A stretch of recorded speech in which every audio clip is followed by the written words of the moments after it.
Where did this fire that you have, where did this come from? What made you speak up? But they give me life. These young people, they give me life. So when they asked me to say some words, I just told the damn truth. Yeah. I just think the young energy and the protesters, because as we often talk, you got to fight in the court of public opinion, in the court of law. And I absolutely believe what these young people were doing all around the world helped get the justice moving forward on George Floyd. We are not going to allow racism, hatred, bigotry, nor the police rob us of our destiny, because we are a great people.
Today, we decided to do it a little bit different because so many young men are trying to find light in this situation. So many of these young brothers out here are trying to put feelings and emotions up to action to get something done.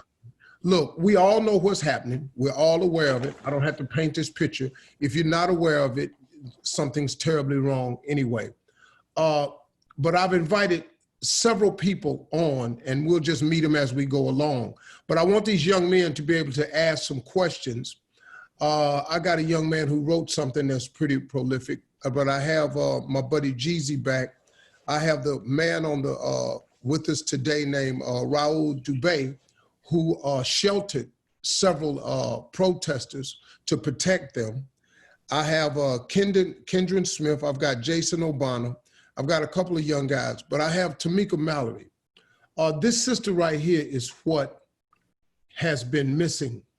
Because here, I'm gonna say this and then I'm gonna let the floor open up. See, I'm 63 years old. So I can't even tell you, my whole life has been involved in protests, marches. I've seen the results of peaceful protests. I've seen what it can do.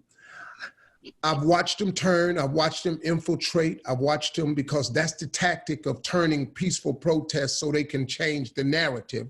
I've watched them do this. Right. But what has happened now is this young sister has emerged as a voice, because I don't know how this will sound coming from me, but I want you all to understand I'm saying this with a humble spirit. Protesting is a young people's sport. You dig? Because the old cats can't get out there like that no more. But what they have is knowledge. That's right. Correct. They teach Correct. the system. But we need the voices of the young lions to roar. And that changes the perspective. And what is happening, I want to apologize to Black America, because we stopped giving you proper leadership. Correct. We got lost along the way.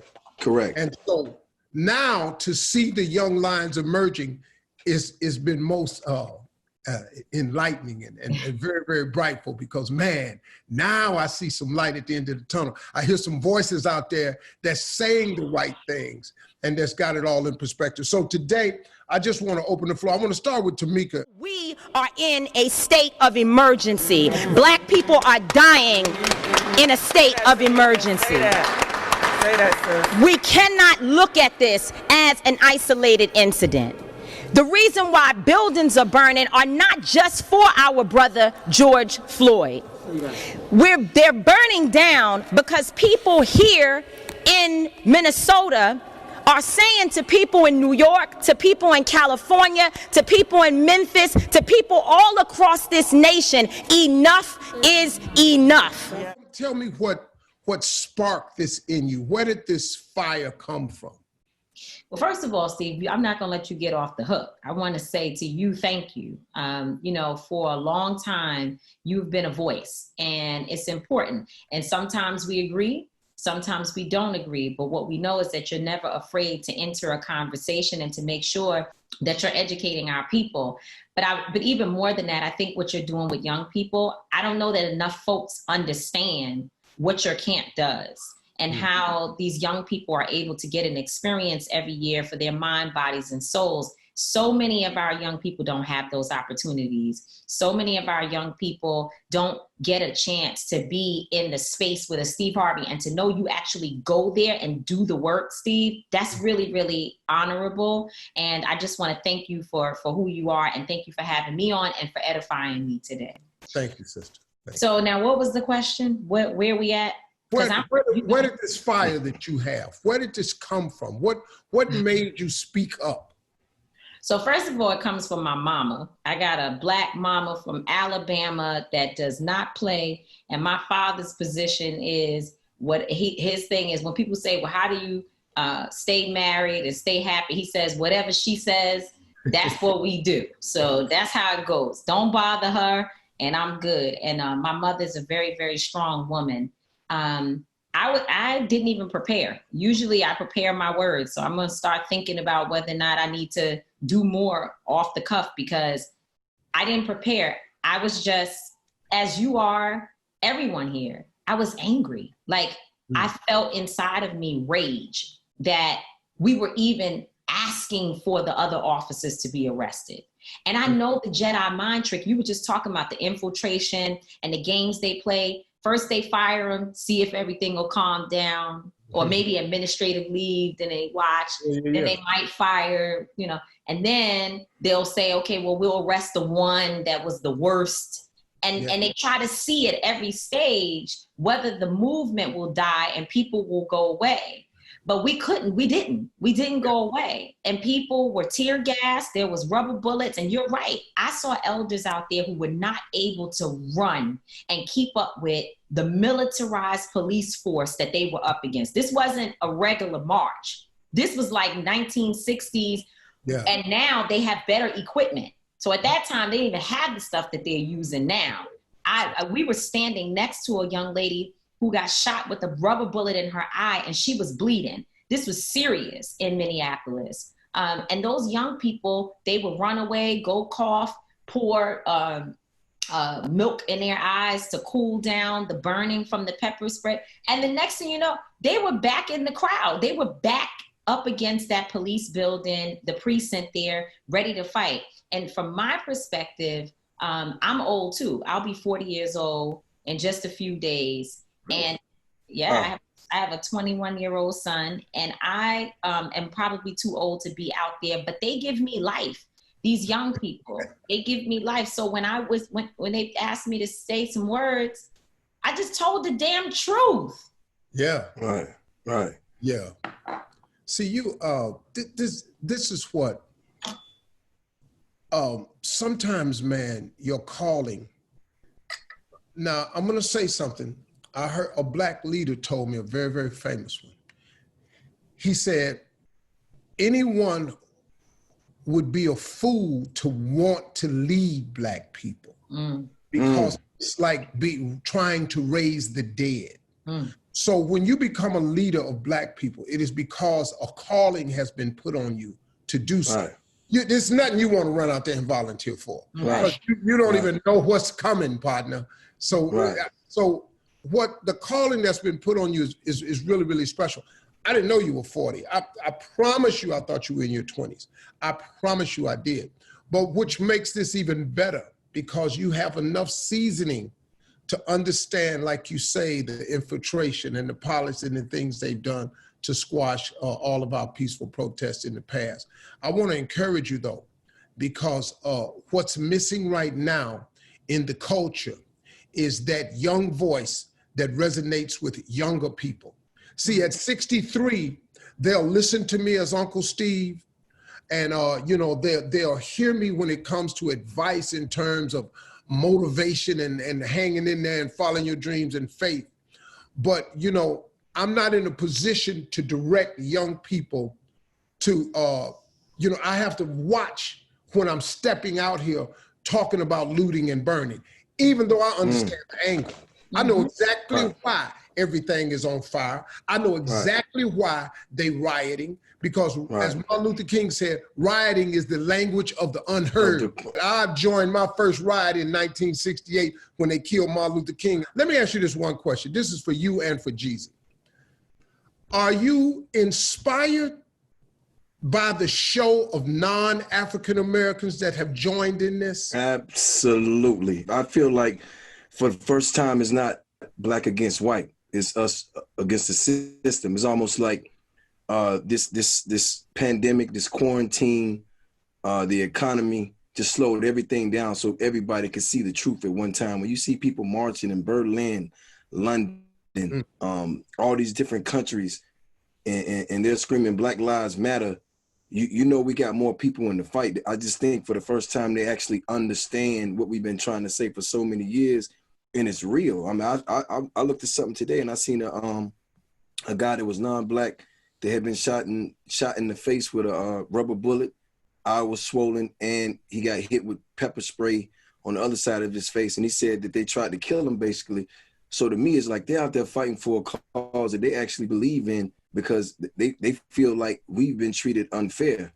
And for me to see that, you know, I have to have the utmost respect. It's like Tamika was saying, you know, you got young people, old people out there, and they're not just black, you know, and to me, that's power. It's time. Like, I just feel like this is the time when we change the tide. You know, we ain't worried about no wave. Like, this is time where we make our presence known, and that's amazing to see. I can't front. Kendon? Yes, sir. What would you like to say? How is this affect? How old are you, first of all? I just turned 16 in March. Okay, cool. What do you think of all of this? You're a young man. What do you think of all of this? I'm really having a lot of mixed emotions about it, because they're killing our black men, the people I look up to, and I feel like I have no more men that guide me, because we're all getting killed off. And the hate's killing us, and us going out there rioting. And I feel like it's giving them more of a motive to kill us. Like, it's just gonna make everything worse. But I feel where they're coming from. I feel the anger, because sometimes I just want to go out there to go break something. But I know it's not gonna solve anything. It's just gonna make the problem worse. Yeah.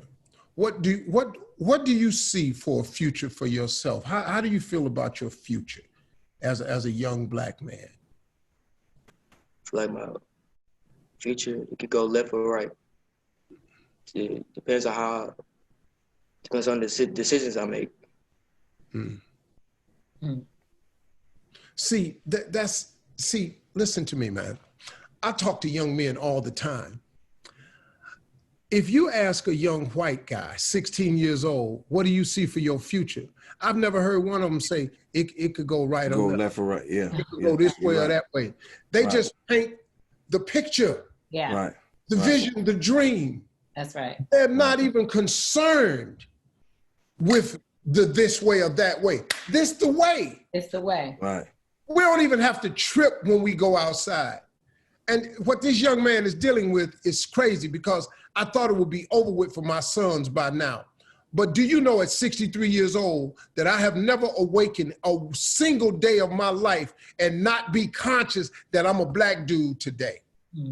When I go outside, I have to factor that in. Everything I do. To this day. I got money, man, and I still have to factor that in. That's right. To this day.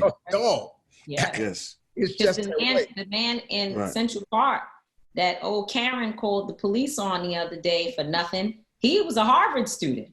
He was in the park bird watching. How about black men are bird watching? Yeah. And look what happened to him. And so I saw a meme that said, the Karen scenario, being the white woman who called the cops, she was hoping that the police officer would come and do to him what was done to George Floyd. Right. That's the goal. Right. And to threaten him with the fact that she could call the police on him and tell them that he was assaulting her. And knowing the system and how it works, had the perfect verbiage to get the job done. Oh yeah. I am going to call them and tell them you are an African American, a man attacking me. That's right. And she knows that works. And then give the white girl tears when it wasn't moving as fast as she needed to. She started, you know. Well, thank God for these cameras, because I just feel like if we didn't have these cameras, we wouldn't even know. And I think that's the only difference, Steve. I feel like, and I feel like for the first time, this stuff is being, I wouldn't say televised, it's being spread on the net. It's the same thing that happened with Ahmaud Arbery. It's like once we realized we had the power to spread and use our networks to let people know and be aware of what's going on out here, you know, that gave us a taste of victory. And when the George Floyd incident happened, if you could see, everybody was spreading the word, white, black, green, yellow. They just wanted people to see what was going on. And if it wasn't for that recording, we wouldn't have known how it actually went down. In 1970, maybe, there was a group out. Gil Scott-Heron was in the group. It was called The Last Poets. And they had a song out called The Revolution Will Not Be Televised. There you go. And it was so true. But today, though, the revolution will be televised. Absolutely. I thought since social media had came about, I thought that once they saw on tape what we knew was already happening, this would end. And for years it didn't. The Rodney Kings, the Gardners, you watch it choke out for selling cigarettes, and it just never happened. This is the first time because it came back to back. And I'm gonna tell you what I think happened. Back to back. Because of COVID-19. And more people are home. Absolutely. And you ain't out with your distractions. And the money slowed up. So now people got real issues. So now they sit in there and you got all these problems going on and you're actually watching these things unfold. But for the first time, Steve, I will say that when people actually start seeing this on the net, because the net is a tool. We all know the Instagram, all these things are a tool, but we're using this for a tool for our culture for the first time. Yeah. This is a tool for the culture. So we're not promoting our things that we're selling. We're promoting our pain. We're promoting the chaos that we got to see. I mean, and I said that CNN couldn't cover it fast enough. Channel 5 couldn't cover it, but you had to go to the black blogs to see what was going on with our people every day. And it was like every 20 minutes you were seeing something, somebody was spreading something, and you wouldn't have known that people were being hurt and abused and trampled and all these crazy things if it wasn't for our black blogs and the internet. Let me just say though, for Kendon, I think it's so important for us to acknowledge that he's growing up in a generation, along with my son, that watches murder every day in the palm of their hand. They literally watch murder every day. I didn't grow up that way. I didn't see, you knew that police killed people and incidents happen, but you didn't get to watch it from start to finish. Yeah. And the other thing I want to say to you, Kendon, is that it's not just young Black men who are being killed by police. Young women are also being killed by police. We have to make sure that we call Breonna Taylor's name today. This is a young woman who was shot in her home by police who were there to execute a no-knock warrant for someone who had not been in the home for 3+ years, and the man was in custody. In jail, yes. And they went to her home in the middle of the night, knocked on the door, wouldn't announce who they were. And you know that that's true because the recording, because you know they tried to say, oh no, we did everything right. Well, the 911 tape came out, which her boyfriend, Kenny Walker, called the police. How the hell you call the police on the police? No one does that. There's nobody who's in their house. They know the police are outside and they're going to call the police on the police. Nobody with a warrant calls the police. Hello. So he calls the police saying, hey, something is going on here. I don't know what's happening. And you hear all of that. These people shot into her home, and I went there. I saw bullets all around her sister's window, and her sister wasn't home that night, but the bullets were in her dresser, in her wall, all over her room. So their mom would have been burying 2 people if she was not out of town, because she lived with Breonna. Wow.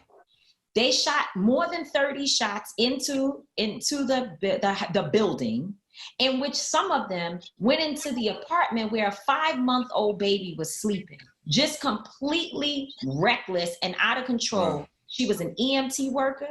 She was 26 years old. She was just starting her life, and she is now dead. And guess what? No one has been held accountable. What they have the vacation, which is the administrative leave. The officers have been placed on administrative leave. But hey, Steve and Jeezy and Kendon, here's the big issue with this. This happened in March.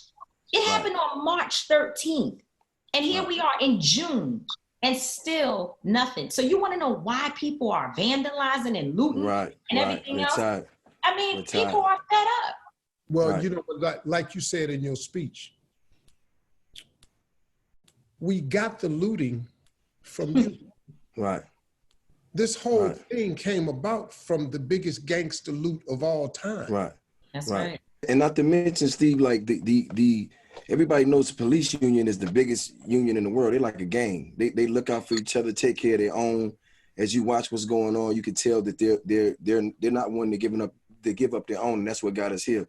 During this protest, one of the things that we're going to have to get out of this is that the frustration that the police department has with high crime areas is high crime areas have a no snitch policy. Right. And so, you know, they can't solve crimes because nobody wants to snitch.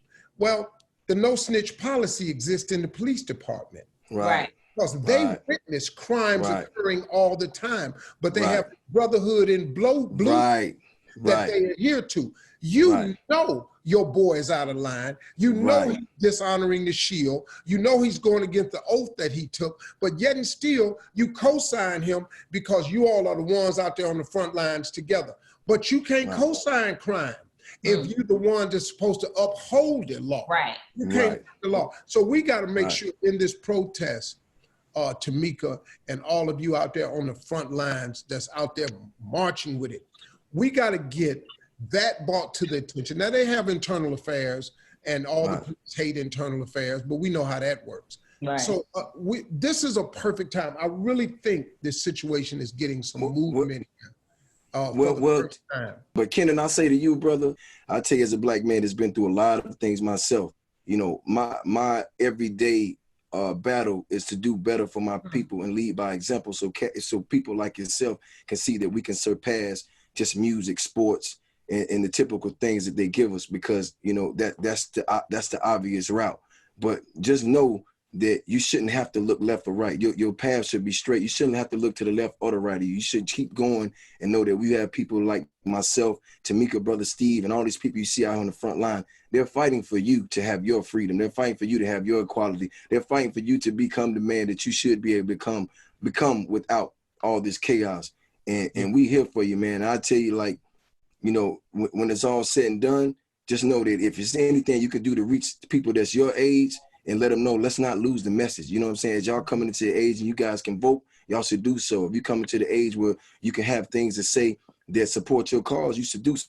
Never be quiet, and you shouldn't feel like you shouldn't live your life in fear. You shouldn't have to live your life in fear and worrying about what can happen to you just because of the color of your skin. Exactly. And George couldn't breathe, so I'll breathe for him. Right. There you go. Hey, do we have Raul Dubé? Steve, Mr. Harvey, how are you?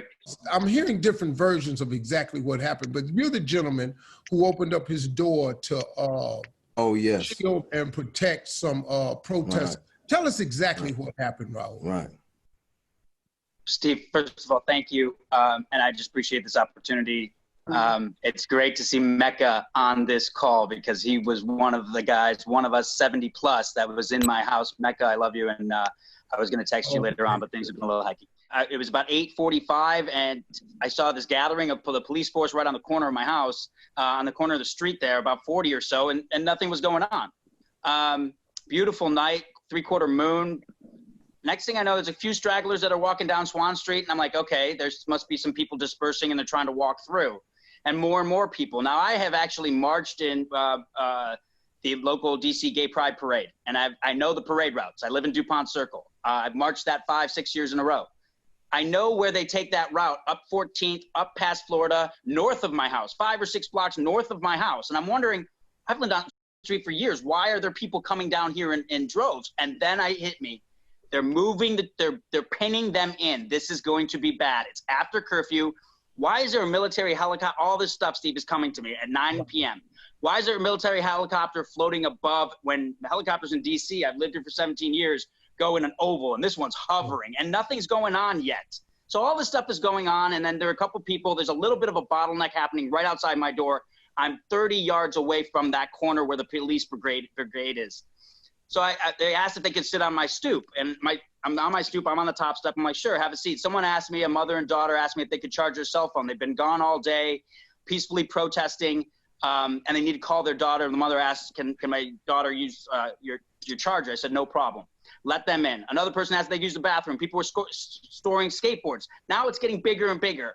20 minutes goes by, it's very calm. People are peacefully, I can't tell you, I've been part of some protests. Yeah. I'm a big movie fan. I know what it looks like, right? This was not that. I took a video at 9:18 and it was, let us through, let us through.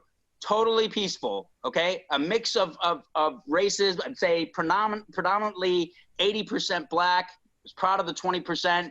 A few Indians like myself, Indian American, that were there. And so I was representing. I was like, cool, brown power, you know? And next thing I know, bang, it was intense, Steve. There was a sound bang. There was spray. There was, you know, it was so intense that the best way I can describe it is I've been lucky enough to be at a horse race on the railing. And when they come down the stretch, the police were equivalent to 12 horses with that much force and so much screaming that I flung the door open, and the two mother-daughter that were sitting right next to me close, I was like, get in the house. Kid was coming to get a skateboard. I'm like, get in the house. Someone said, my phone's in there. I'm like, get. And then that was it. It was on me, a human tsunami. Mecca, he can kind of account for that, but for 10 minutes, 5 deep, 4 deep, they're spraying pepper spray in the back of people's heads. They're spraying on my steps. I got sprayed. They're beating people as they're running away. Wow. And I mean, it's just pandemonium. I've been able to see other angles from the cameras. Jeezy, you absolutely said it, man. I would love to talk to you because what took place in my house, hopefully we get to. After I locked that door of 10 minutes screaming in, I knew I had to keep the door open as long as possible. The police brigade was pushing through, and they passed my stoop, and I looked, and there was nothing in the wake, not a single protester. So I closed the door, locked it, and it was the first time I went inside. And I saw on the main floor, I live in a 3-story brown house, main floor, milk flying, crying, coughing. No one can see anything. They spray into the house through my windows. I have a big bay window. Spray into it. People are downstairs. People are in the backyard. Wait upstairs. Wait a minute. Wait. They sprayed into your house. They sprayed into the house as people were running into the house. This was going on for 10 minutes. So the first floor and the bay window is where everyone piles into because it's right next to the door. So the police can look into my window. I'll send you a picture sometime. You can take a look. It's haunting. And you can see there was a great BBC footage of a neighbor that took it from about 100 yards away across from a different angle. Now, you got to remember, I'm in it. I'm opening the door, holding it open on my railing and just saying, go, go, go, wedging myself between the banister and the door so it doesn't shut, and just kept screaming over and over again. So I can't really see what's happening more than 2 feet in front of me, okay? So and what's happening 2 feet in front of me is pure brutality and terror. I saw skulls getting cracked, okay? Wow. There's a great gentleman by the name of, starts with an H, Mecca, you know who I'm talking about, he's huge, on the floor, first person I saw, 6'9", fetal position, crying. Now, if this is looting and this is rioting and you're elevated, you're looting my home. You're throwing things through my house. No. That's right. People are washing each other's faces. They're filling up my bathtub. They're taking care. Now, an hour and a half of pure chaos, Mecca, you know that was going on for an hour and a half. It subsides. The pepper spray, we stop coughing, we can breathe literally, figuratively, and everyone's like, okay, what are we gonna do? Now, let me ask you this. If we were rioting, okay, and I'm the homeowner, so if any of my new extended family of 70 plus was a rioter, a looter, or angry, they'd be out that door or they'd be out the back alley looting up the alley. That's right. We came together as 70 strangers at that moment. So tell me, what were we doing wrong? Wow. Mecca, you were there. This is intense. See, I didn't get this version of it. Mm-hmm. You know, on the news, you got a whole nother version. It was nowhere near. Mecca, how was the evening for you as one of the protesters? And how did this unfold in your eyes? We're just peacefully marching up through the neighborhoods, just trying to find somewhere to go. And we got on street and we realized the police cut us off on one end. So we tried to turn around and leave, and they cut us off on the back end. We were standing around for a while just trying to figure out what to do. I even asked some of the officers what they wanted us to do because they weren't letting us leave, and they refused to talk to me. And then all of a sudden they started pushing in, and it was chaos. They were macing people, like Raul said, macing people, hitting people. I looked over my friend, Garrett Reeves, who I was protesting with the past 3 nights. He was running up the steps to Raul's house and he was calling my name. So I looked, saw Raul telling everybody to get in, and it was my only option. So I ran in. They chased after us with mace. And it was pure chaos in the house. Like, see, listen, man. I'm gonna say this. Steve, I gotta tell you, man, I can't. It's only been 3 days, and I'm sorry I can't articulate this well, and I'm getting heated. But I've never seen anything like it. The closest thing that I've been to, because I'm a privileged brown guy, and us Southeast Asians, both men and women, don't fit for anyone in terms of color because we're very ethnocentric. And I'll just call myself out on that. But you know, things change. Yeah. And I'm glad that they do. But let me tell you this, the closest I've been into something like that was, everyone's kind of, not everyone, but anyone who's been to a house party that's been packed and cops show up and they kick in the door. There's a mad scramble, right? Okay, multiply that by 100,000 and you don't even come close. Wow. See, this and I heard you ordered pizza, man. We salute you, brother. We salute you. Yeah, you did. Hey, man, we were all in it together. I called the owner right away. Make him remember that was an ordeal. They hijacked our pizza. They were trying to starve us. Mm-hmm. It's fine. You know what? Wow. We got pizza coming in from all directions 2 hours later because they heard about it. There you go. There you go. It takes this to happen. I did an interview on a Chicago news station yesterday because they listened to my radio show there and they thought I had an interesting take on things. But see, listen to me. I was doing a closing remark for 2 days in a row because I know from all the protests from I was a kid in the 60s, I knew for a fact that until you get white outrage, none of this will change. See, slavery didn't end because Black people got tired of being slaves. We was tired from the first day of work. We were done with slavery. It took 400 years of slavery for some non-whites, some non-Blacks to get on board and go, you know what? We need to be abolitionists. We need to stop this. This humanly is incorrect. As Frederick Douglass said, who amongst you thinks that slavery is right for you? Who thinks that's a good idea? 400 years. But until some whites got involved and got in there to help the fight, it ended. This is the first protest that I have seen in my life where this sheer number of non-Black people are involved in a cause that affects predominantly people of color. This is the first time. Now you gonna get movement. When you start pushing white girls in the flow, you got when you start shooting white girls with rubber bullets. Yo, it's different. Hold up, partner. Because now they going home showing their mama their stomach. And now it's a different world. When you push Black people down, they've been pushing it and they don't discuss it at the dinner table. They're having this discussion at the dinner table. I thank God for COVID-19 right now. Right. Absolutely. Sit here. Absolutely. Hey, we've been joined by one of the civil rights superstars in this thing, and I want to make sure he gets on. My brother, Benjamin Crump. Let me talk to you, Benjamin Crump, about the legalities of what's happening right now. Because I got some young men. I've got Raul Dubé, who opened up his doors and saved so many protesters. I've got young brothers. I got one of the protesters that was out there. I got a young man you all haven't met that's out of sight. But let's talk about these charges right quick. The charges went from what to what? What are going to be charges of the three other additional? Just talk me through the legal aspect of it now. Certainly, and thank you, Steve, for mentoring and doing what you're doing. Jeezy, big fan. Thank y'all for mentoring our future. Attorney General Keith Ellison, Steve, a brother who has a long track record as a champion for civil rights, has now taken over the case. He's the first African-American to be Attorney General of the state of Minnesota. And what Keith did, his office, they went and looked at all the evidence on their own, and they made a decision to expeditiously go ahead and arrest the other three officers. So all the police officers have been arrested now, and they have been charged with aiding and abetting in a murder. And that is significant.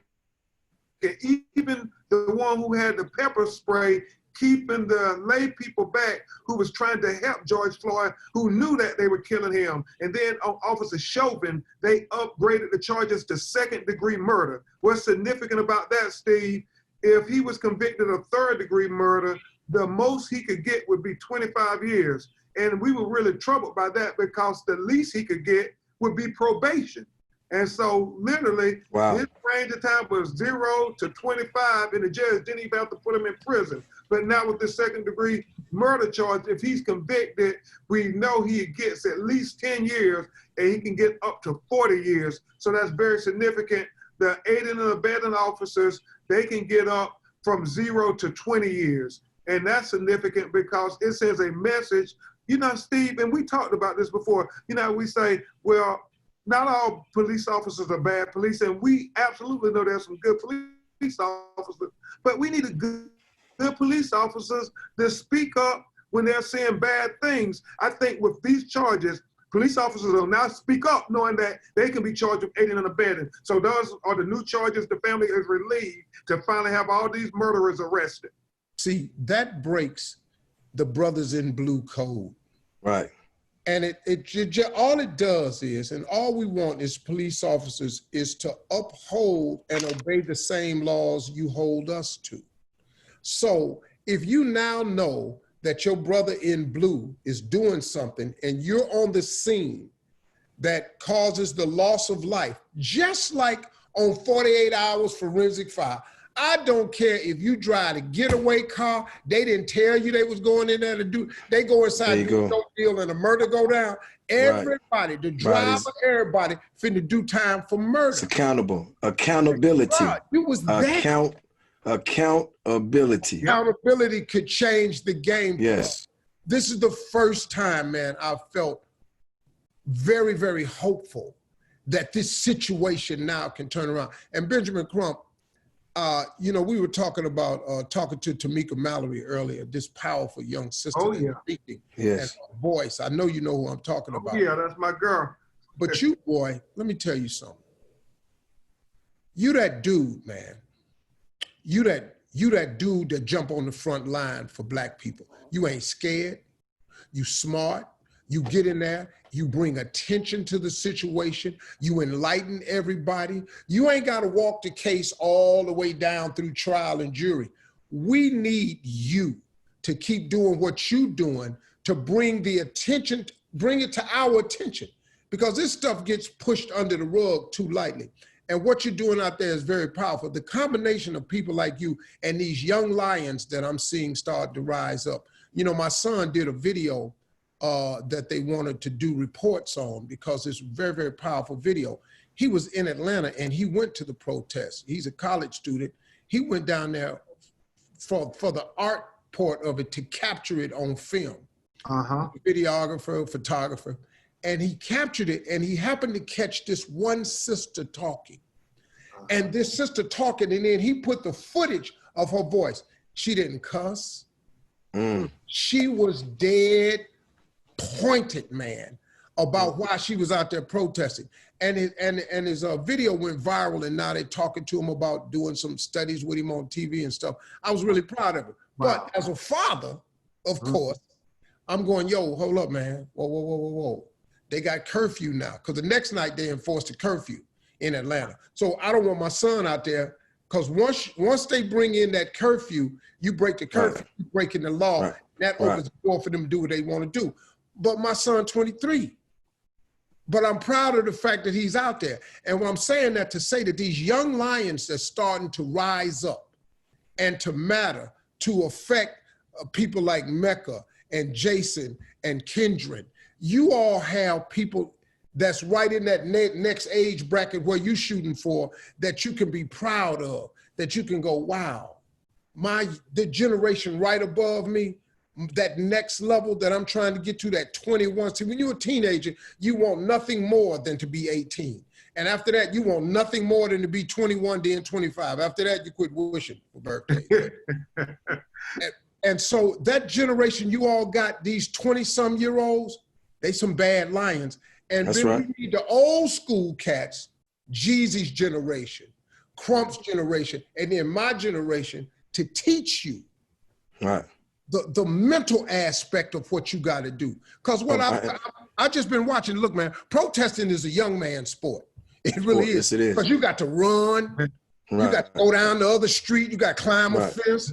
You know, man, you got to get the pepper spray out your eye, still move. It's a young person's sport. This ain't for me.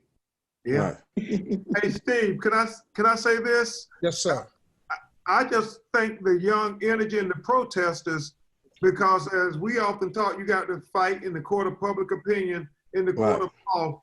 And I absolutely believe what these young people were doing all around the world helped get the justice moving forward on George Floyd. Never would they have appointed the Black Attorney General had the young people said, when that DA came out and said there may be evidence that a crime is not committed. And Jeezy, we saw it with our own eyes.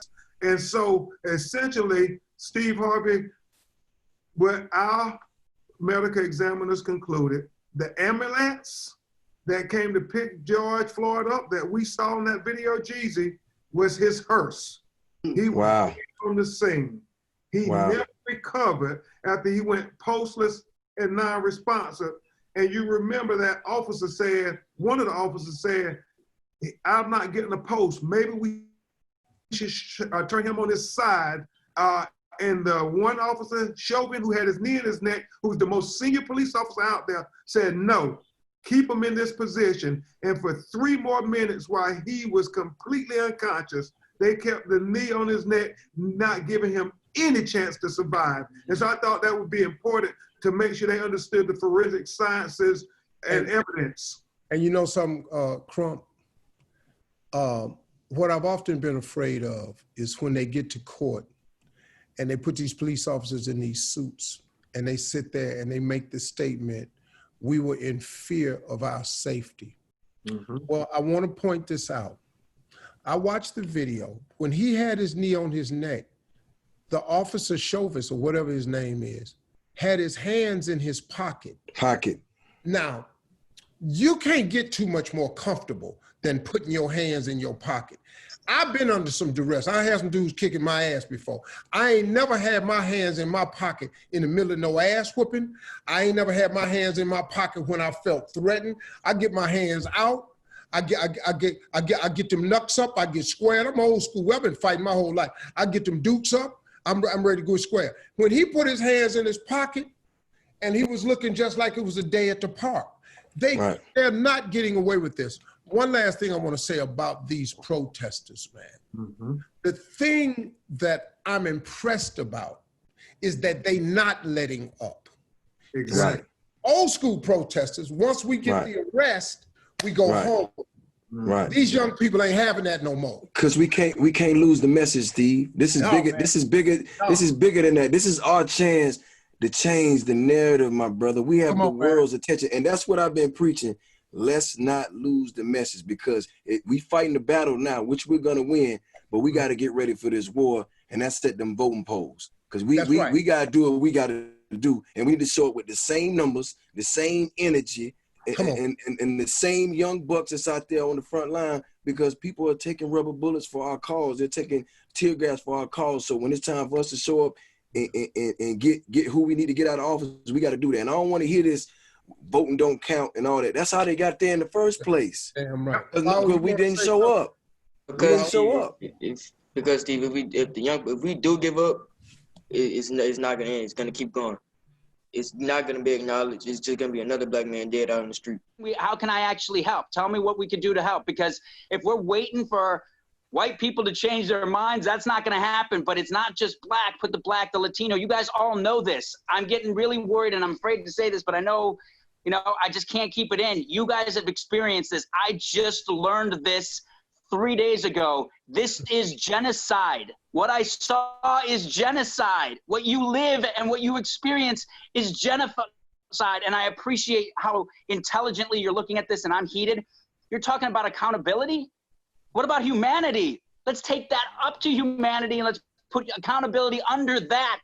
See, Raul, that's exactly why. See, we need other voices to help us with this cause, because we've said it every way we know how to say it. Right. We've been lynched, we've been tarred and feathered, we've been fire hosed, we've been German shepherd, we've been drugged by bumpers, Charles Bird down the street. We done had it all happen to us. We've been convicted unjustly. We watched them make crack laws meet 3 rocks of crack is 8 mandatory years, 3 rocks of cocaine probation. We watched all of this amass over the years against us. We needed the white outrage that we're having right now to really start feeling. So let me ask one question. Let me just ask one question, because what you're saying is so complex. I'm looking at it in the same way that you are, right? There are all of those challenges that are out there and all of those fears that are out there, right? But here's the challenge: policy, all of that stuff, socioeconomic. Sit down and talk to someone and ask this one question. This is where we begin, because I'm getting that. Why did you open the door? That's not a question I can answer because I didn't think about it. But ask yourself this question and simplify the complex. That's what I learned as an innovator and what I do. It's ask this question: would you do the same thing? Absolutely. And I say, and I feel this in my heart of heart, guys, I swear to you, and people are kind of ridiculing me about it, 95% of the people would do exactly what I did. I know it in my heart. I'm not saying all, because there's pure evil out there, and I saw it, man, but it's only 5%. And take the blacks, the Latinos, Southeast Asians, combine us, put that percentage together. I don't have it off the top of my head, but we're at 65, 70% maybe. See, look, man, I got what you're saying. Bring in immigrants. Immigrants too. But see, listen to me. This shit ain't really complex. This shit real simple, man. How would you feel if they were murdering your white boys out in the street like they murder our black sons in the street? How the would you feel? You want to ask me? I'm sorry. See, I done got mad now. So hold on. See, it's really not complex, man. No. It's really, really simple. It's real life. It's real life. We've been asking it, man. It's reality. We need now, Raul, people like you, with a different texture hair, a different skin tone. We need these white women. We need white men who are outraged. Raul, what you can do for people like yourself, and I see how excited you are, and we get it. The reason why we're calm is we've been through this all our lives. And I'm sorry, guys. Let me say this, Raul. Like I said, we commend you for opening your doors, but now I want you to open your mind. I want you to go research. I want you to go catch up on the history. Just think about when these kids were in school, and Kenan, right now, you in Mecca, you guys in school. How much of that is black history when you open those books? Who wrote those books? Was it black people that wrote the black history, or was that a white man? What do they teach about black history? How much do you know about black history? This has been going on all our lives. So we got numb to it to a certain point, but now they peel back off the scars and the wounds, and we hurting again. And for people like yourself, just educate yourself on what we've been through. Jeezy, listen to me, man. I've been really trying to educate myself, because as I've been asking for people to join in with us, I wrote a closing remark called, I'm just looking for a few good white folks. That was my closing remark. I'm just looking for a few good white folks to just join in with us. I did some research today, and I keep wondering, where is the Southern Baptist Convention?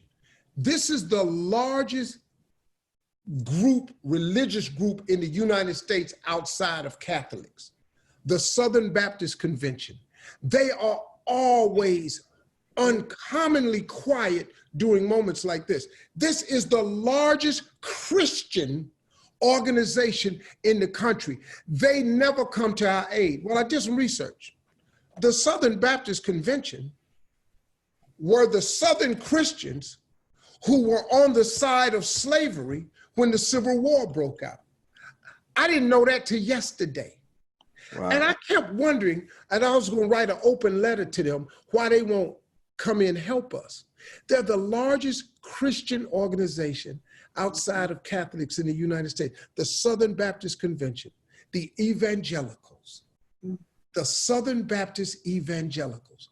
And you hear them all the time as a voting bloc that they're trying to appeal to, and Trump has to appease the Southern evangelicals. And I did the research and I found this out. And now I'm sitting up here going, whoa, man, this thing is even deeper than I had imagined. So I'm saying this to say, look, man, as we open our eyes to this situation and we get Raul, cats like that, and all these many non-blacks who are out here. And I can't tell you how much I appreciate it, man. Jeezy said it a minute ago. He just appreciated, man. We do. These young people appreciate it, because that's what's needed to bring about change, man. Because, hey, man, let me introduce you all to somebody right quick. Where's, is it Jason? Yes, sir. That's me right here, sir. How you doing, man? I'm doing good. How are you, Steve? Yeah. How old are you, man? I'm 20 years old. Oh, you 20. Okay, good, man. What do you do? You in school? What do you do? I'm a full-time musician, sir. Oh, okay. Full-time musician. Rap? Yes, sir. Yes, sir. Ladies and gentlemen, meet Jeezy.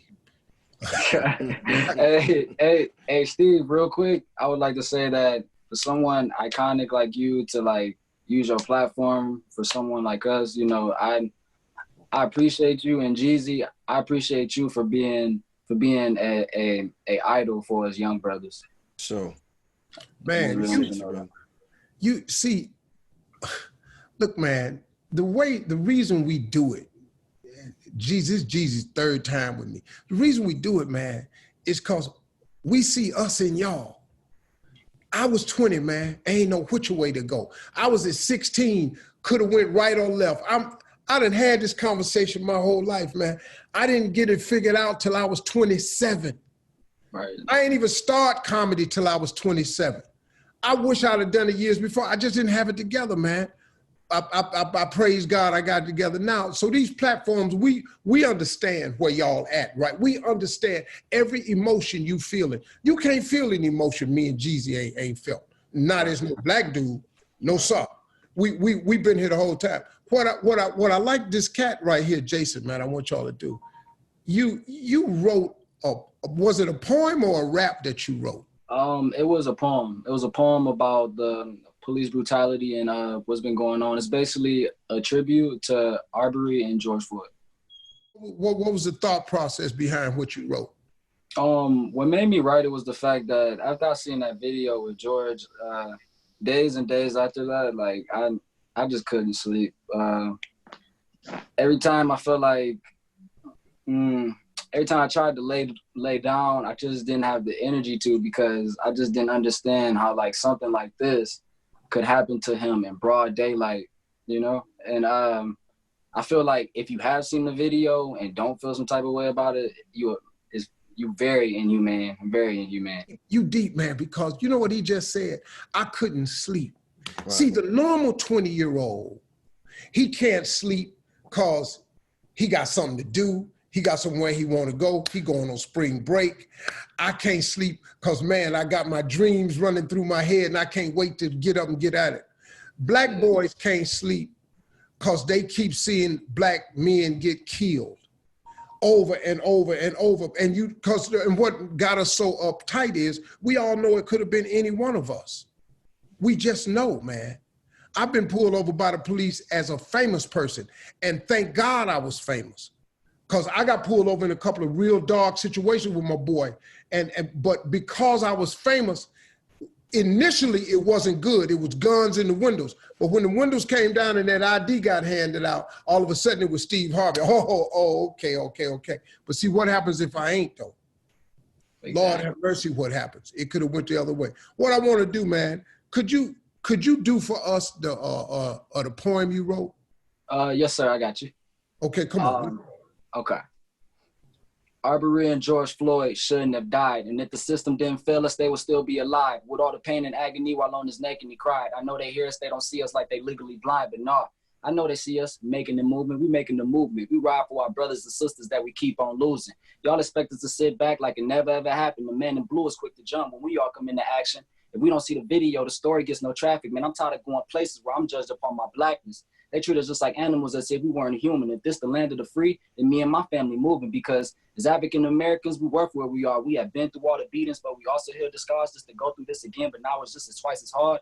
If they try to put us down, then we got to level up. How are they going to be protectors when they the ones hunting us? I hate being in a place with a system I don't trust. This world got to adjust. My people, I'm standing up. There you go. Talk that talk, baby. Yeah. Talk that talk. Talk that talk. I heard that's what we need. We need more young voices to speak up. And even as somebody that's from a generation before you, I'm gonna tell you, I apologize for not doing as much as I could in not understanding my position in this, because the first generation messed it up, but the second generation, you guys took a double hit. And I'll assure you, like, this time around, we're gonna stand with y'all, we're gonna stand for y'all, and y'all just make sure y'all voices be heard, because this is for y'all and y'all children. Well, Jeezy, I just want to say, even though you said that you wasn't there before, it matters that you're here now. So real talk. We no matter what, as long as we stay together, we gonna get through all this, man. Yeah. There you go. Let's not lose the message, baby. Traylon, give me your opinion. I got some really great people on this call here. Give me your thoughts of what you're hearing or what you wonder. And how old are you? I'm 18. I just graduated from high school this year. Congratulations, brother. Thank you. Congrats, man. Yeah. Thank you. So my opinion on what's going on right now, what I've heard is just voting. I guess you can say that we should all vote, not just the presidential election, but also the local election. Since one of the African American males known as Mark Jeezy, he's a congressman. He went to my same high school, and he's our congressman of our precinct. So I guess you could say that Mark Jeezy is our voice of Congress. Also, I heard this on Instagram today, and he said, this was on the Green Bay Packers, because I follow them. He said that racism isn't inherited, it's taught. So I feel like we should start young. So I got this shirt, it says "Racism." I got it from the African American Museum in Memphis, Tennessee. That's where I learned my roots from. So I guess we should all go to a place where we could know where Black history is actually made, and actually see the fact instead of just going online and reading about it. That's powerful. Yes, sir. Powerful. Hey, let me talk to you, Derek. How old are you, man? Yes, sir. I'm 15 years old. 15. How do you feel about all this you hear? What are your thoughts? I think this was police brutality at its finest. I don't think a man should have lost his life for alleged $20 counterfeit. I feel like he lost his life for no reason, and he was already detained. He had him in cuffs. There's no reason an officer should have his knee on his neck and just watch him die. And there's other officers just watching him die, and they wouldn't let other people help. It's just sad. How do you feel about police officers where you live and everything? I feel scared, kind of. I feel like it's kind of just a trap, because I can't run away because of my skin color. I'm Black. No matter what, I'm gonna be targeted no matter what. If I go outside with my friends, they probably gonna think we're planning something. We're gonna rob someone's house. If I get followed around in a gas station, just being black by myself is just a threat to the police officers. And you're not by yourself though, bro. We're with you. Yeah. See, everybody in this block, everybody, all these squares, the sad reality of it is, we know exactly what you're talking about. From 63 all the way down to 15. And it's crazy, man. It ain't changed, man. But we are on the cusp of something great about to occur. And I have to believe that, because everything has to change. You can't stay the same. You just can't keep oppressing the same people. Even slavery ended, took 400 years, but even that came to a close. This brutality against people with skin tones, it has to stop. And what's important, man, is you young lions out there, if you drink the knowledge of the old lions, see, don't write old people off so quick. Oh, y'all ain't hip, y'all don't know what's happening. Yeah, they do.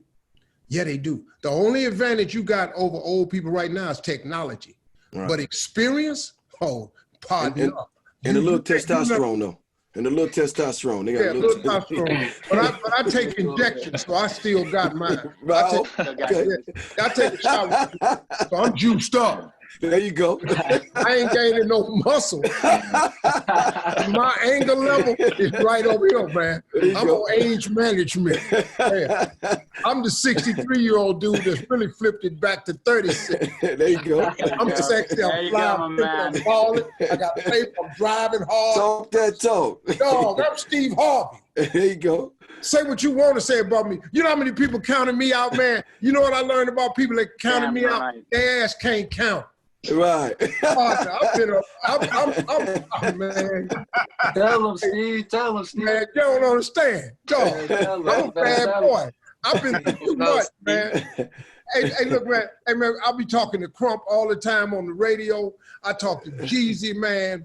We old school cats, man. We've been through some walls. Right. You can't tell me nothing about winning war. I know everything that is. You can't give me no advice about winning a war. All I've been through. Partner, shit. Man, you don't even understand what I'm capable of. And like I said again, I thank God for COVID-19, because I think what happened was it made everybody be still and be at home. Right. And instead of having to go to work and go on summer vacation and be on spring break, no. We was all on quarantine. We had to watch it.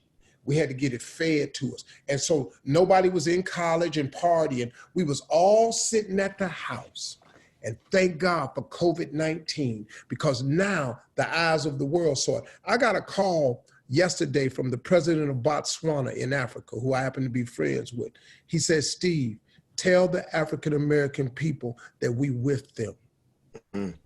Uh-oh. And so I started thinking, and then Jeezy was talking about how he saw the people in Berlin protesting and London protesting.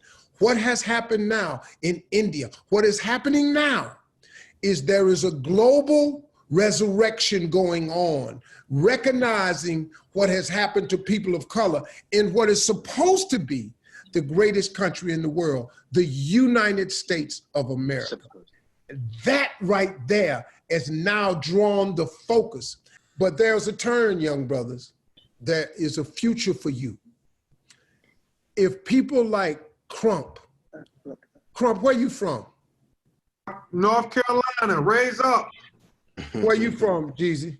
ATL, baby. Georgia boy to the death. I'm from a country town called Welch, West Virginia. If 3 black men can come from the coal mines, the hoods, and the dumps, who can be homeless, who can be inmates, who can be written off, and us 3 can manage to climb through the rubble and turn ourselves into something, listen to me, young brothers, you can too. Absolutely. And we're gonna help you get there. Because you got a lot of fight in you, man. There's a lot of dog in you because of what you're going through. The fact that you're surviving it alone makes you stronger than most. You have what it takes to become whatever it is you need to be in life. We are not going to allow racism, hatred, bigotry, nor the police rob us of our destiny, because we are a great people. And we are a part of we made this country. Without us, there's no United States of America. No, there you go. It's not a partner. So I want you all to keep your heads up out there. And Raul, did you want to say something? Guys, listen, this is something that I've been working, and I just want to direct you guys, young ones. What I want to tell you is it's okay to feel what you are feeling. I want to break a lot of things, okay? It's a lot, you can feel, no one's telling you don't feel a certain way. That's a big mistake. We shouldn't feel happy, have a good attitude, be sweet, be this, be that, right? No, feel what you need to feel. Take it in and don't be a rush to solve that problem of how you feel. Identify it, but don't act. Don't act until you know what that is, and there's no rush. There's no rush. The people around you are going to understand what you're going through, and that's finding that emotion, and then once you can pin it, you can strategically act. That's all I can really offer, and I'm always here. If you ever want to reach out to me, please do one-on-one confidentially. I just feel like I don't belong on this show. You guys have taught me so much. No. You absolutely belong here, brother. You invited to the cookout. No, for real, man. No. I'll be there. You don't know me, Jeezy. You don't know me, Jeezy. I'll be there. I'll be there, brother. Your ass belongs on this as much as we do. Right. Because we needed you that night. Right. And you was there. Here, we probably ain't even talking to Mecca.